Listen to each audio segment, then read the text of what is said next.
Publicación responsable. El avance científico depende en gran medida de la divulgación de los hallazgos de las investigaciones, lo cual implica la observación de determinados estándares profesionales y criterios éticos. No obstante, ya sea por la presión para publicar o por otros motivos, suelen darse casos de publicaciones redundantes, duplicadas, infladas o fragmentadas. Este módulo aborda estos y otros asuntos relacionados con la responsabilidad e integridad de los investigadores al momento de dar a conocer los resultados de su trabajo. Previamente, al hablar de plagio, decíamos que ha motivado una creciente preocupación en la comunidad científica. Pero esas preocupaciones no se quedan solo en el plagio, pues hay varias otras malas prácticas relacionadas con la publicación que también han llevado a los investigadores a manifestarse sobre asuntos como el fraude científico y la ética en la publicación, ya sea institucionalmente como la Universidad de Harvard o en revistas del más alto nivel como Science. Y estos problemas nuevamente se reflejan en índices cada vez mayores de retiro de artículos o retractación en revistas. ¿Qué es la publicación responsable? Publicar significa básicamente hacer pública alguna información.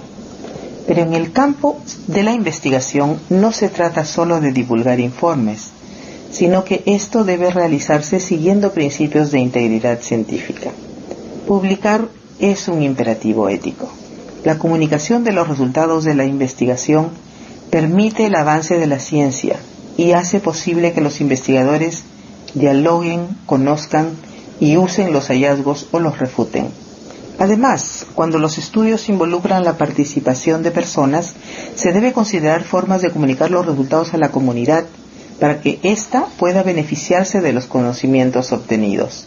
En el campo de la salud, la publicación permite realizar cambios y mejoras en las políticas y en los servicios de salud. Y en el ámbito científico, la publicación sirve también para justificar el uso de fondos de investigación. Por otro lado, el hecho de publicar tiene para los autores diversas implicancias sociales, éticas y científicas. Entre las sociales está, por ejemplo, el prestigio que se obtiene, la reputación y el crecimiento personal, los ingresos y los derechos patrimoniales. Los aspectos éticos abarcan la transparencia y la veracidad, entre otros. Y por el lado de las implicancias científicas está el posicionamiento de alguna idea, los cambios en los estándares de los servicios sociales y de salud y la mejora de la calidad de vida de la gente. Como vemos, hay varias razones e incentivos para publicar, y es así que muchos autores pueden sentirse inclinados a saltarse las reglas para lograr ciertos objetivos y así avanzar más rápido en sus carreras. Por eso, al desarrollar este tema de la publicación responsable, debemos tener en mente también otros puntos complementarios que revisaremos previamente, como el plagio y la fabricación y falsificación de datos, o asuntos que veremos más adelante en otros módulos, como el reconocimiento de la autoría en las contribuciones científicas o los conflictos de interés. Hoy en día existen normas, como las de la Asociación de Editores de Revistas Médicas, en las que se considera una obligación la publicación de los resultados de las investigaciones, incluso si tales resultados son negativos. Por ejemplo, si en un estudio no se logró lo que se esperaba, los investigadores están en la obligación de reportar de todas formas lo que encontraron. De este modo se evita que otros repitan los mismos experimentos o procedimientos malgastando tiempo y recursos. Por razones de transparencia, esta misma asociación exige para el caso de los reportes de ensayos clínicos que los proyectos hayan sido registrados en bases de datos internacionales accesibles a la comunidad científica, como es el caso de clinicaltrials.gov de los Estados Unidos, o la base de datos de la Organización Mundial de la Salud, o en el caso del Perú, los registros del Instituto Nacional de Salud. La publicación responsable involucra tanto a los autores como a los editores. A los editores les corresponde someter a los manuscritos a revisión por pares, manteniendo la independencia editorial.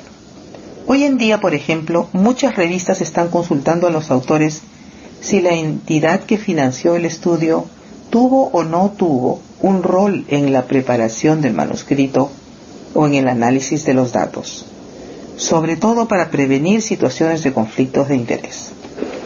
De los autores, por otro lado, se espera transparencia e integridad.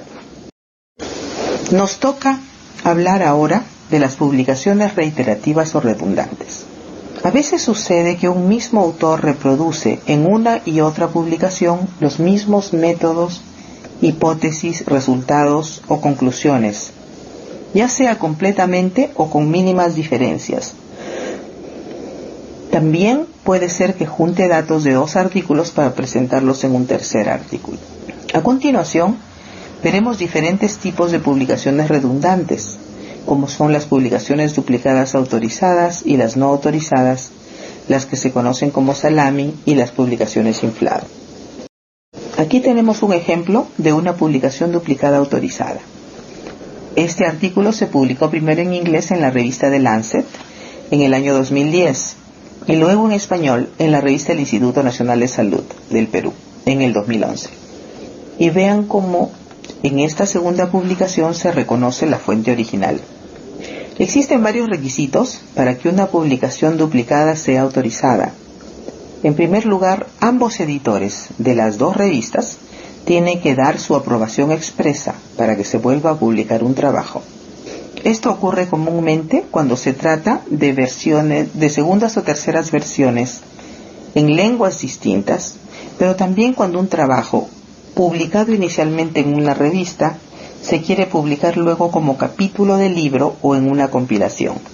Recuerden que el editor original retiene los derechos sobre el texto, e incluso hay editores que dan la autorización con un pago de por medio. Luego, se debe respetar también la prioridad de la publicación primaria, es decir, si este artículo se publicó primero en Lancet, esa revista debe tener la exclusividad para divulgarlo durante por lo menos una semana. En otros casos, se estipulan tiempos mayores de 6 meses o 1 año. La autorización de una publicación duplicada se justifica cuando el nuevo público objetivo es distinto. En nuestro ejemplo, el artículo original está dirigido a la comunidad médico-científica internacional angloparlante, mientras que la publicación traducida apunta a un público peruano hispanohablante más restringido y que generalmente no tiene acceso a The Lancet. Otras veces sucede que un artículo se publica en una revista especializada en un tema, pero su contenido es de utilidad para investigadores de otros campos, y entonces se puede justificar la publicación en un medio de otra especialidad. Asimismo, la publicación duplicada autorizada debe ser fiel a la original, o en todo caso fiel al contenido cuando se trata de traducciones. No se le debe añadir cambios, cortar secciones o párrafos o agregar nuevas informaciones. Se debe registrar la referencia cruzada de la publicación primaria, mencionando explícitamente que el editor original ha ofrecido su autorización, cediendo sus derechos patrimoniales. Las publicaciones duplicadas autorizadas se justifican también cuando se trata, por ejemplo, de pautas de manejo clínico o sus actualizaciones, o cuando ocurren emergencias de salud pública que ameritan una difusión mayor de determinada información. Cuando se obtiene la autorización expresa y cuando se cumplen estos requisitos, la publicación duplicada no constituye una mala práctica ni una falta de integridad. Veamos ahora qué ocurre con las publicaciones duplicadas o no autorizadas. Aquí el asunto es sencillo. Si no han sido autorizadas por los editores del trabajo original, constituyen una falta de integridad científica. Pero además de la autorización, preocupa también en estos casos las alteraciones que un autor o un grupo de autores puedan hacer a su trabajo con el fin de hacerlo pasar como una publicación nueva. A veces esto se puede reconocer mediante ciertos indicios, como cambios en la composición o en el orden de aparición de los autores, o modificaciones en el título o en alguna sección del artículo. Si bien detrás de estas prácticas suele haber un ánimo por elevar artificialmente el número de publicaciones, también puede ocurrir porque alguien desea mejorar la visibilidad de su trabajo, pero desconoce que está procediendo mal. Por eso es importante que la capacitación en integridad científica incluya estos temas. La publicación duplicada no autorizada no solo significa un engaño a los lectores, sino también acarrea varias otras consecuencias negativas. Una de ellas es el consumo innecesario de recursos editoriales, incluyendo el tiempo dedicado a la revisión por pares, además del retraso en la publicación de otros trabajos, retiro de artículos una vez que se descubre la publicación. También hay implicancias legales, pues al publicar un trabajo, los autores asumen compromisos con los editores, quienes legítimamente retienen los derechos sobre los textos. Y los autores que incurren en esta falta pueden beneficiarse de manera fraudulenta en la promoción académica y la obtención de fondos o ganancias indebidas por derechos patrimoniales. Por otro lado, la reiteración suele venir acompañada de alteraciones en la evidencia científica, cuando se manipulan los contenidos con el objeto de ocultar que ya han sido publicados anteriormente. Las publicaciones salami o fragmentadas son aquellas en las que el autor innecesariamente secciona o divide los resultados de un estudio y va reportando cada parte una por una, con el propósito de generar un mayor número de publicaciones. El término alude a los muchos cortes que se le hace al salami antes de servirlo. La figura del jamón podría ser más familiar.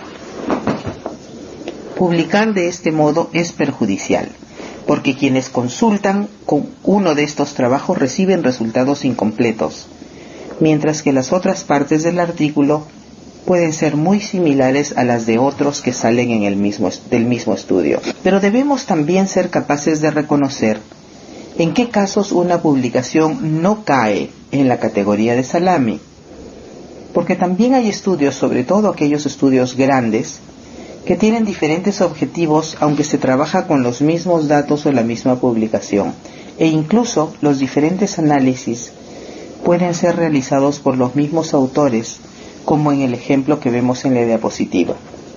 Aquí, el equipo de crónicas de la Universidad Peruana Cayetano Heredia generó varias publicaciones a partir de un estudio grande con una población de migrantes. Pero en cada trabajo los objetivos fueron distintos, como también fueron diferentes los resultados de cada análisis. Entonces, sí se justificaba preparar varias publicaciones, porque cada una aportó un conocimiento nuevo. En casos como este, lo apropiado es ser transparente y dar a conocer el protocolo del estudio mayor, en el que figuran los múltiples objetivos. Así, se puede demostrar que no se trata de una publicación salami. Este otro ejemplo nos ayudará a entender qué es una publicación inflada. En la parte superior de la imagen aparece el encabezado de un artículo publicado en una revista de dermatología. Se trata de un reporte de 4 casos de infecciones por amebas.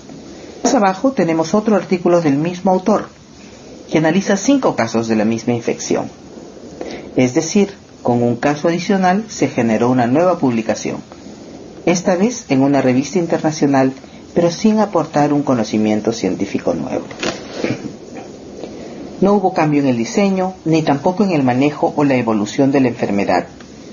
Esta es una publicación inflada, porque agrega un caso nuevo a una investigación ya publicada para producir un nuevo artículo cuyos resultados no varían sustancialmente con respecto al anterior. Pero también debemos saber diferenciar situaciones en que la adición de nuevos casos no implica una mala práctica, porque si en la primera publicación el investigador indica que se trata de resultados preliminares, entonces está siendo claro y honesto con la revista y con el público. Más adelante, puede presentar una publicación final con nuevos casos y resultados ya consolidados, pero siempre reportando que ha habido previamente un adelanto y citando la publicación preliminar. Esto se justifica con mayor razón cuando hay variaciones entre un trabajo y otro, como cuando se cambia el diseño, se cambia el manejo o cambia la evolución de la enfermedad. En todo caso, la transparencia es clave para no incurrir en una mala práctica. Siempre se debe informar tanto a los editores como al público, citando las fuentes cada vez que sea necesario. ¿Cómo detectamos las publicaciones redundantes? Hoy en día tenemos cada vez más recursos para detectar la redundancia en las publicaciones científicas.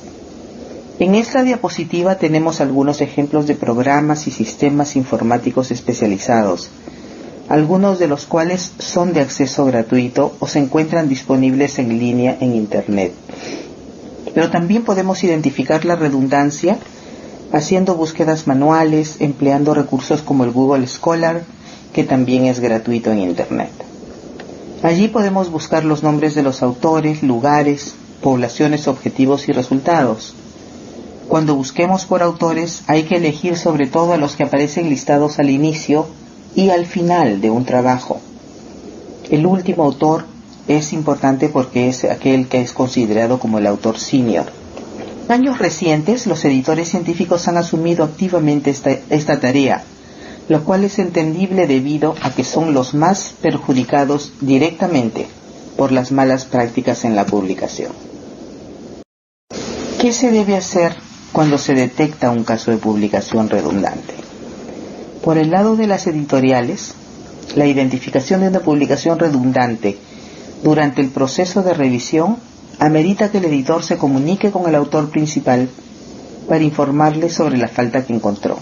Lo usual en estos casos es que la revista rechace los trabajos cuestionados por problemas de integridad científica, pero puede hacerlo mientras el manuscrito no ha sido publicado aún. ¿Y qué sucede cuando los editores publican un texto y descubren luego que ya había aparecido previamente en otro medio? Si esto ocurre, proceden a retractar la publicación y comunican el hecho a la revista que publicó inicialmente el trabajo. Si lo consideran conveniente o si sus normas así lo indican, pueden incluso informar a los patrocinadores del estudio y a las instituciones a las que están afiliadas los autores. Todo esto se realiza con el objeto de hacer transparente la información y de ponerla a disposición de todas las personas e instancias involucradas o afectadas. Y a nivel institucional, es importante contar con normas y procedimientos que permitan indagar, investigar y sancionar las faltas a la conducta responsable en investigación, incluyendo las malas prácticas en la publicación. Cuando no existen estas regulaciones, es difícil manejar el asunto institucionalmente. Entonces lo que queda es la sanción moral. Pero para que esto se dé, es necesario que se fomente el conocimiento de los principios de la integridad científica. Los problemas en la publicación científica no se limitan al trabajo editorial, pues hay varios aspectos que los autores deben cuidar desde la preparación misma de sus manuscritos. En ese sentido, resulta fundamental que los autores sepan cómo manejar apropiadamente las citas. Aquí tenemos algunos errores comunes en la citación de fuentes. Entre los errores menores podemos referir la escritura inadecuada de los nombres o apellidos de los autores y de los títulos de la revista y de los artículos que se está citando. A veces también en las referencias se ponen mal o se dejan de poner los años, los volúmenes o los números de página. Pero hay otros errores más graves. A veces se coloca la referencia de un artículo, pero al buscarlo uno encuentra que ese artículo no dice lo que señala el manuscrito que lo cita. Sucede también que a veces alguien indica que un artículo se publicó en determinada revista y resulta que no existe el volumen o la página que se señala. También pasa que se atribuye un trabajo a otro autor o se cita algún trabajo y este no aparece en la bibliografía del manuscrito, o al revés. Se colocan referencias que no han sido citadas en el texto. Nunca está de más enfatizar que se debe tener mucho cuidado con las citas. Si alguien no las coloca, se le puede acusar de plagio. En un módulo anterior mencionábamos también que las inconsistencias en las citas y referencias suelen ser indicios que ayudan a detectar plagio. Entonces, nunca está de más enfatizar el cuidado que merece el manejo de las citas. Por otro lado, no está bien confiarse en lo que dice solo el resumen o la versión preliminar de un trabajo, ni en publicaciones que uno no ha leído o entendido bien. Tampoco es correcto tomar grandes cantidades de texto de una fuente y citar solamente una parte. Tampoco se debe tomar selectivamente lo que se publica en otro trabajo, reportando tan solo aquello que encaja con el nuestro y dejando de lado aquello que no encaja o el contexto real en que se produjeron los otros resultados. Finalmente, es sumamente importante reconocer adecuadamente las autorías. Para resumir lo aprendido en este módulo, diremos que la publicación responsable implica, en primer lugar, reportar y comunicar los hallazgos de las investigaciones, incluso si son negativos o si con el estudio no se logró lo que se esperaba. La publicación reiterativa o redundante es aquella en la que al menos un mismo autor reporta las mismas informaciones, que pueden ser hipótesis, métodos, resultados o conclusiones, en dos o más publicaciones, ya sea completamente o con mínimas diferencias. También hemos visto que la publicación duplicativa o duplicada ocurre cuando el mismo trabajo es publicado más de una vez y se justifica solo si ha sido autorizada y si cumple ciertos requisitos. La publicación salami consiste en fragmentar o dividir innecesariamente un trabajo, mientras que la publicación inflada es aquella en la que se agregan datos para generar un nuevo reporte, pero sin aportar un conocimiento nuevo. Decíamos además que es posible publicar varios trabajos resultantes de un mismo proyecto de investigación, siempre y cuando los reportes tengan objetivos, análisis o conclusiones que sean diferentes. Conocimos algunos métodos manuales y automatizados que nos permiten detectar publicaciones reiterativas, y finalmente vimos que los casos de mala práctica en la publicación pueden ser manejados a nivel editorial, pero también pueden ser manejados a nivel institucional cuando las normas son claras. Para concluir, tenemos aquí un mensaje final. Por un lado, las instituciones que realizan investigación deben enviar mensajes consistentes sobre la necesidad de una conducta íntegra de sus miembros en todo el proceso de investigación, desde el diseño y la ejecución de los estudios hasta el reporte de los resultados. Y los investigadores, por su lado, deben actuar con integridad, pero también recibir y conocer las pautas institucionales en materia de conducta responsable en investigación. Y esas pautas, desde luego, deben tomar en cuenta la publicación responsable.